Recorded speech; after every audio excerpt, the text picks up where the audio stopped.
So, so Elon Musk is being sued right now. Elon Musk is being sued for $250 billion because Dogecoin is fake. And apparently, these investors who never realized that Dogecoin was always fake have suddenly figured it out. And I'm going to talk about the Elon Musk lawsuit. I'm going to talk about what's going on with the stock market and also talk about things you might want to consider with your own money as we figure out how to make money in this new economy. So get comfortable, buckle up a seatbelt. We're going to get started on the Black Financial Channel right now.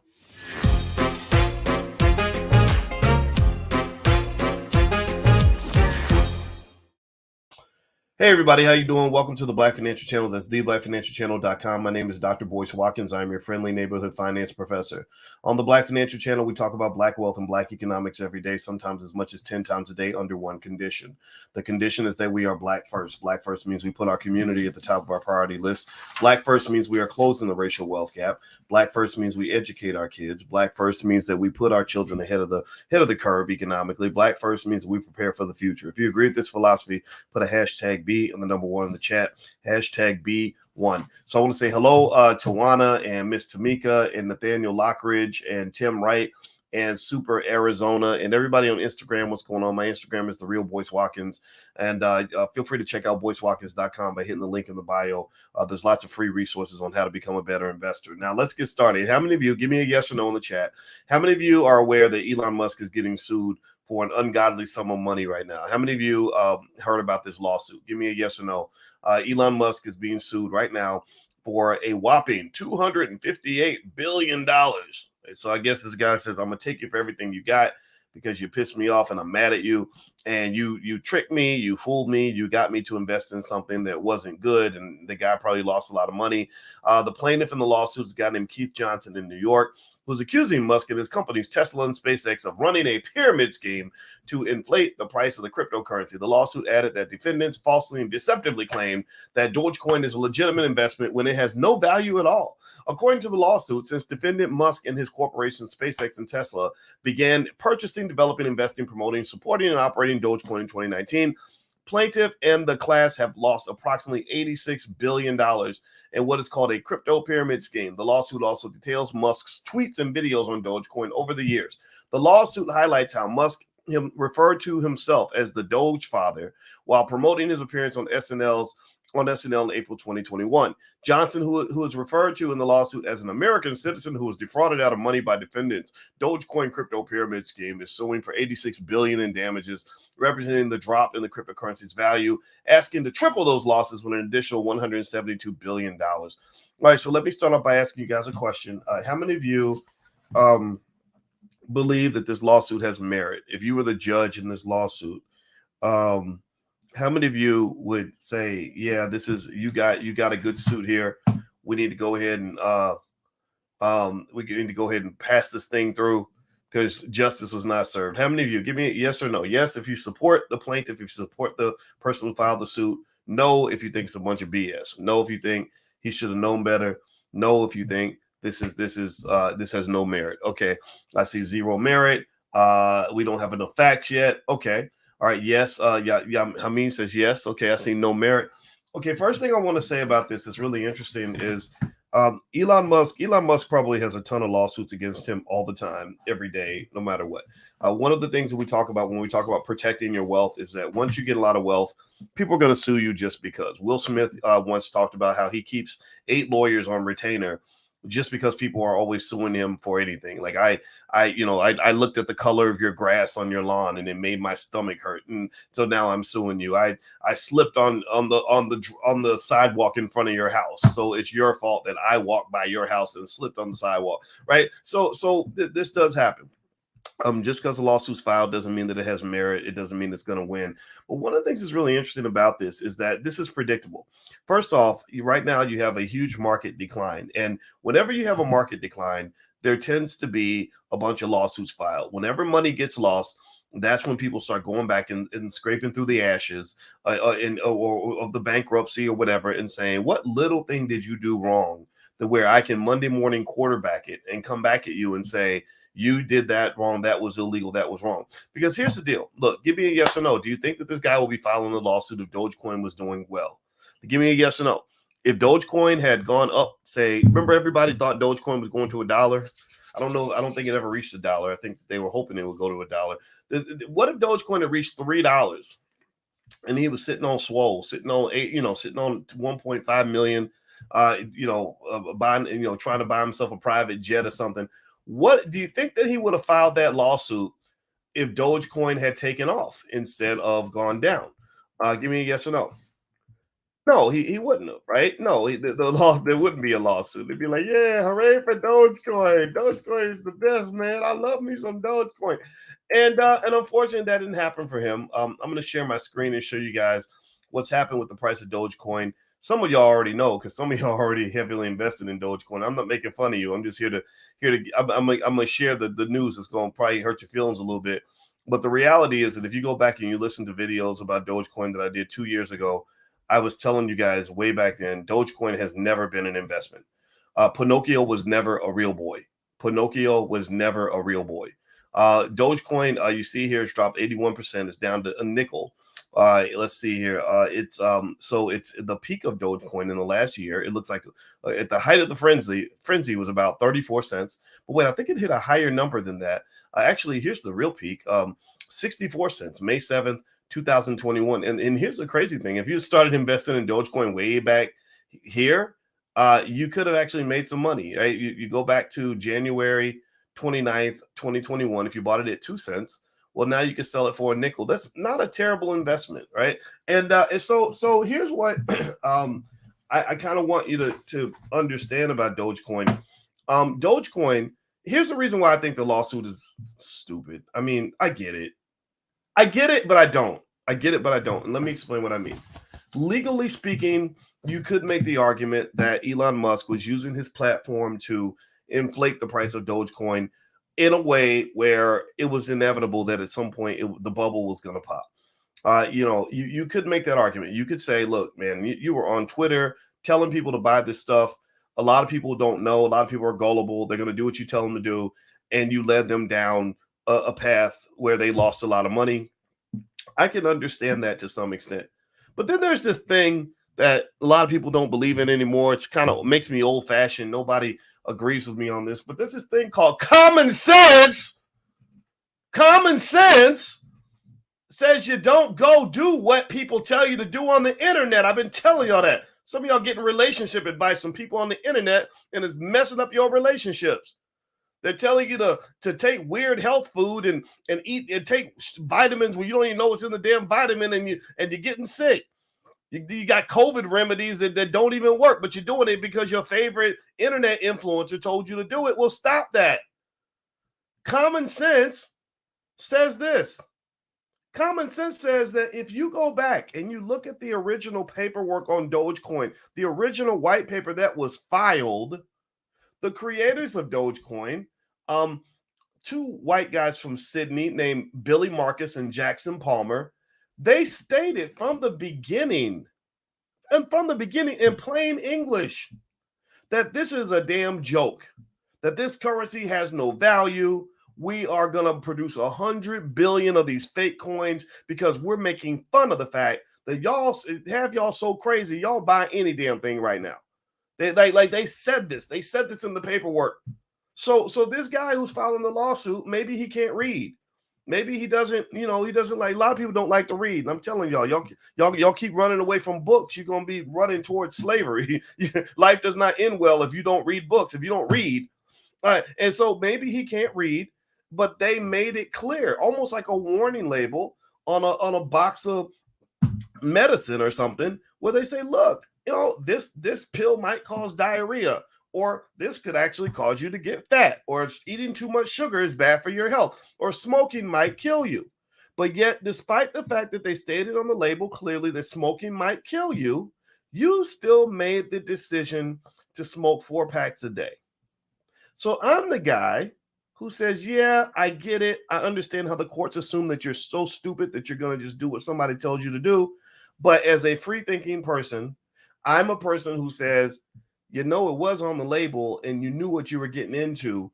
And I assume that you know how to read. So the consequences belong to you. So as far as this lawsuit goes, I'm not with it. I don't support it. I don't, I think it's kind of silly and frivolous. At the same time, I think that there is a reality that an Elon Musk has to acknowledge, that he does have a lot of influence over people. When Elon talks, people listen. And so for Musk to act like he had nothing to do with what other people do, I think that's a little bit disingenuous. So, for example, I'm kind of an internet influencer. You know, I ain't hot shit or nothing, but I got about 1 million subscribers total on different YouTube channels. And I know that people listen to me because I got doctor in front of my name. That's because I have a real PhD. You can go look it up on the internet, and I'm an expert on financial stuff. And so I know that when I open my mouth, there are people that are going to hear what I say and they're going to apply some of that. So, and that's just a reality.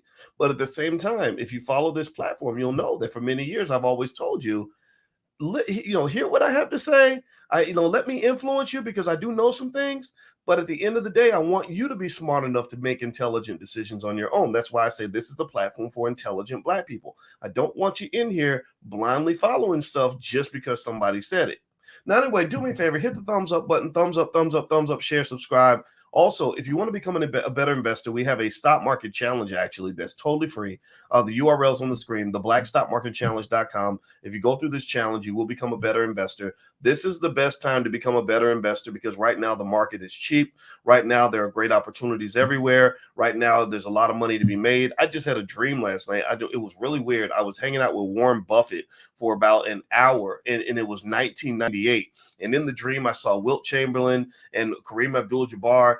We were talking about Oprah Winfrey. I asked some questions about Bill Gates, and we also did the long jump. And we were running. We did a lot of running. And I think it's because I need to go running because I'm getting kind of fat. Also, I think it's because I just saw a picture of Wilt Chamberlain. I think Wilt has a son that plays for the Golden State Warriors or something. Wilt has probably a lot of sons because I think Wilt has a lot of sex with a lot of women.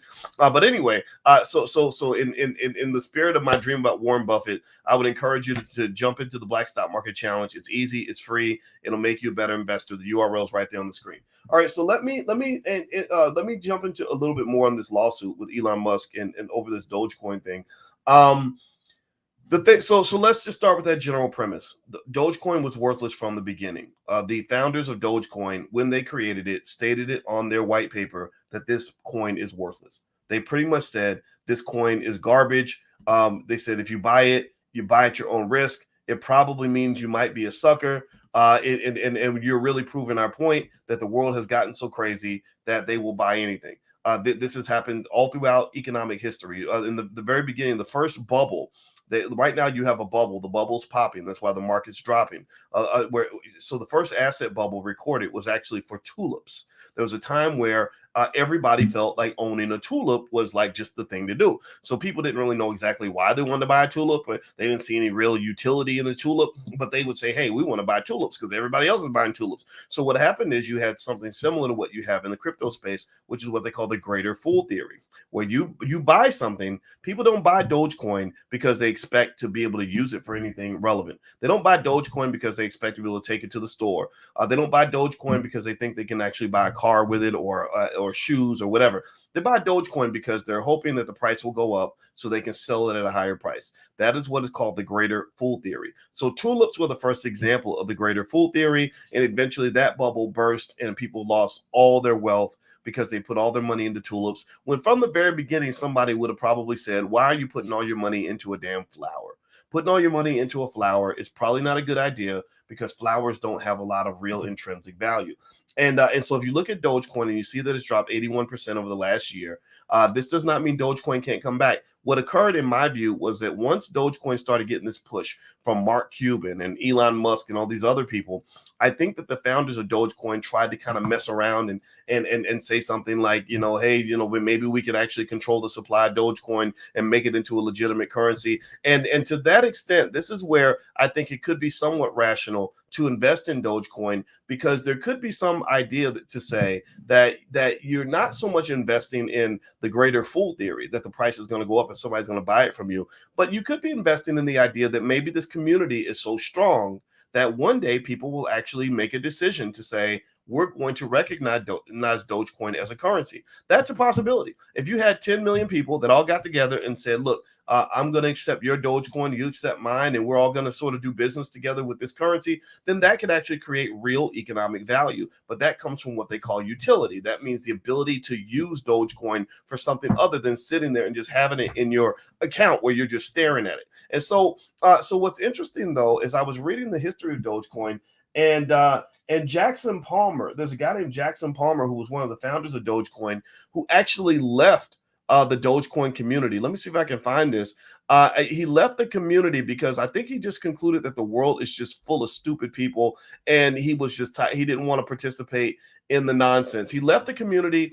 The crypto, he felt like the whole crypto community was a little bit fraudulent, and in 2015 he left, and he had no plans to return, having come to the belief that cryptocurrency, originally conceived as a libertarian alternative to money, is fundamentally exploitative and built to enrich its top proponents. His co-founder, Billy Marcus, agreed that Palmer's position was generally valid. So basically, Jackson Palmer, the creator of Dogecoin, I don't know if he came back. Maybe he changed his position over time, but he just left. He said this crypto thing is crazy. The people that tend to get paid on crypto are the people who create the actual crypto, because it allows you to kind of become this sort of economic creative force where you get to manifest and decide how many units of this currency is going to exist, and then people give you real money, and next thing you know, you're rich. And then if the currency plummets, then they lose everything, and you gain the world. Now let me look up one more thing that I thought was really interesting. They called Dogecoin a pyramid scheme. So what I'm going to do is I'm going to look up I'm going to read to you the definition of a pyramid scheme, so you know what that is, which is actually slightly different from a Ponzi scheme. But they said a pyramid scheme is a form of investment illegal in the U.S. in which each paying participant recruits two further participants, with returns being given to early participants using money contributed by later ones.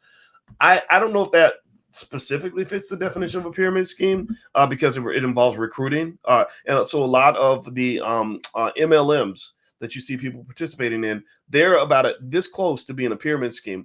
What makes them different from a pyramid scheme is that they actually have a product. They'll have a product in the background, and they'll say, no, we're not trying to recruit new members. We're trying to sell this product. We're trying to sell this, this glue and these overpriced vitamins. That's what we're really actually doing. That's why we're doing it. Well, really, y'all know what it is. They make their money by recruiting people, right? But they have to do that in order to avoid criminal charges for running a pyramid scheme. So I don't know if this necessarily fits the specific definition of a pyramid scheme, but the general idea is that in a pyramid scheme, it's a situation where the people who create the scheme do well, and they understand the whole landscape, and they know that their job is to get people to sign on and to invest in this thing, right? And as they get others to invest in this thing that they created, they see the price go up, up, up. And then because they created the scheme, they know when to get out. They know when to get out. And really, when you're talking about any type of shady, crazy, risky investing, I found that that's kind of the key to everything. Know when to get out. You ever watch like a movie about a drug kingpin, like the movie Blow, or what's that other one that I really like, Snowfall? And you're watching, right? And this guy is making all this money, and he's making like $1 million a week. And do you ever sit back and say, when are you gonna get out of the game?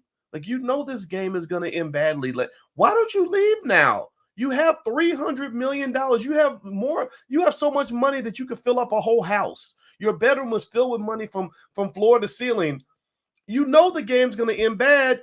Why don't you go ahead and get out of the game? I never understood that. I really don't get that. I would say that the smartest dope dealers of all time were the ones who said, okay, I made $100 million.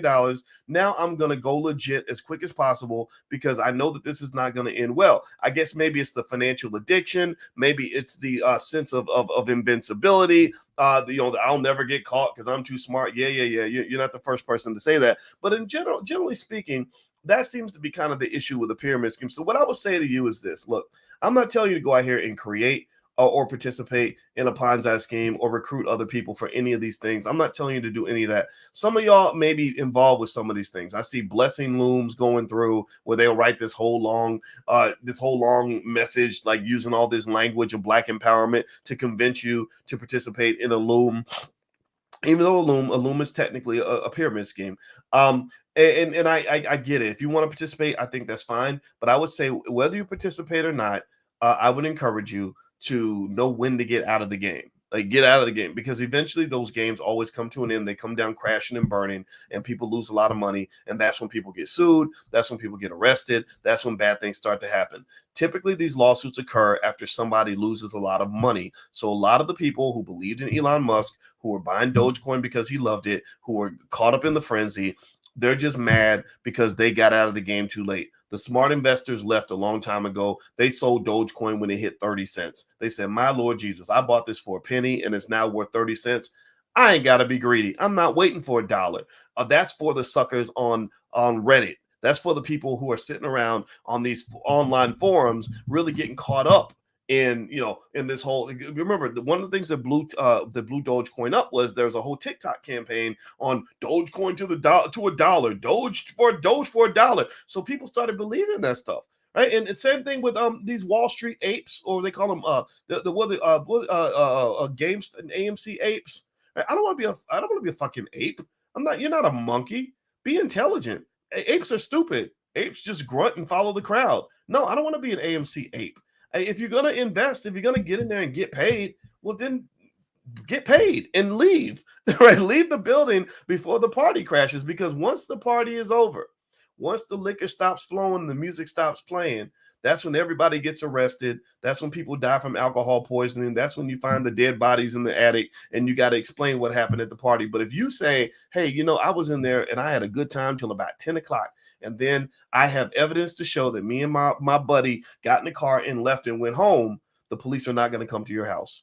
So ultimately, I think with this particular thing, what you're seeing is you're seeing the after party right now. You're seeing the after effects of this, what Alan Greenspan referred to as irrational exuberance. Alan Greenspan was a former chairman of the Federal Reserve who was seen as a genius back in the 1990s because he got the economy humming during the Bill Clinton administration. Everybody thought he was super smart. Then they found out that bubbles pop. Bubbles always burst. And right now in the capitalist society you live in, you're just naturally going to see these ebbs and these flows. And so whenever you start seeing things getting crazy, whenever you start seeing people getting into a frenzy, when you start seeing people shaking the bones, rolling the dice, betting on anything, investing in everything, that's when you want to sit back and be careful. Warren Buffett always said it best. He said, you want to be greedy when others are fearful, and fearful when others are greedy. So when everybody was greedy and everybody was feeling good, Warren Buffett sat back on $160 billion in cash that he refused to deploy because he said, I'm not putting my money at risk in the middle of all this nonsense.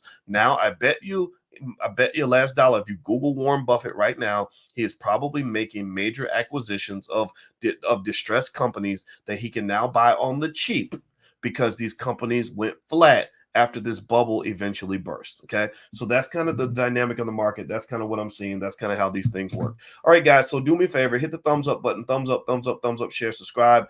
And also, if you want to educate your kids on wealth, don't forget we have great financial workbooks that you can take a look at. You can go to financialworkbooks.com, or you can go to boycewatkins.com and you can find all that stuff over there. Lots of free stuff. So make sure you're working on your game. Make sure you're becoming a better investor. Just know that this too shall pass. In 2 years, you won't remember hardly any of this. So the goal is to do something right now so that 2, 3, 4 years down the line, you'll be doing better financially. Personally, right now, I'm buying a whole lot of stuff. So anyway, have a good day. It was wonderful speaking with you. Thank you for listening, and I will talk to you guys soon. Take care now. Peace.